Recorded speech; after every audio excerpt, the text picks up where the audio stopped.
Big day is coming up tomorrow in the run for the White House. There are contests in 5 states tomorrow. The Republicans have 367 delegates at stake.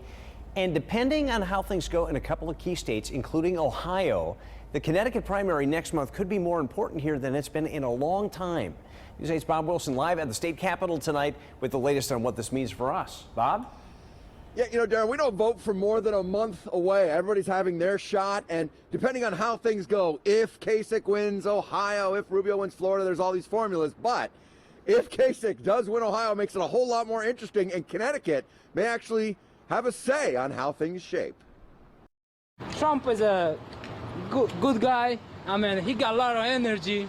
I think he will be all right. I really mostly get a lot of humor out of his tactics and the things he says. I think he is pretty blunt. Whether you think Donald Trump is a joke or the real deal, Connecticut's voice and its votes may make a difference in the primary, especially on the Republican side.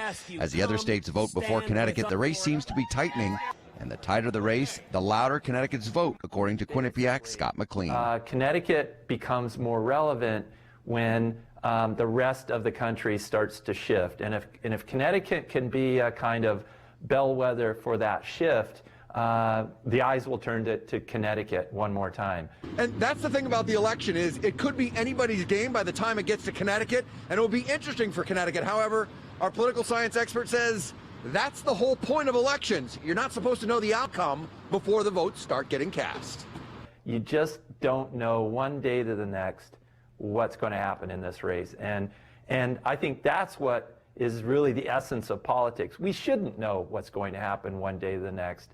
We shouldn't have it all figured out before the voting even starts. While Connecticut voters had different views on the different candidates as they watch what unfolds on the national stage, they say the violence at Donald Trump rallies, they believe that's a disturbing trend. I think anytime there's that much divisiveness, which clearly there is, I mean, certainly that could happen here in Connecticut as well. So certainly it's something to think about. It's almost like you're endorsing violence, but what are you going to do? So Trump definitely wouldn't have your vote?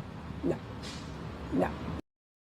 Now, we've been focusing on the Republican side of things because that's what's going to be really tight potentially when it comes to Connecticut. However, they're saying on the Democratic side of things, it may be more wrapped up and not as close between Sanders and Clinton. I'm Bob Wilson reporting live at the Capitol, News 8.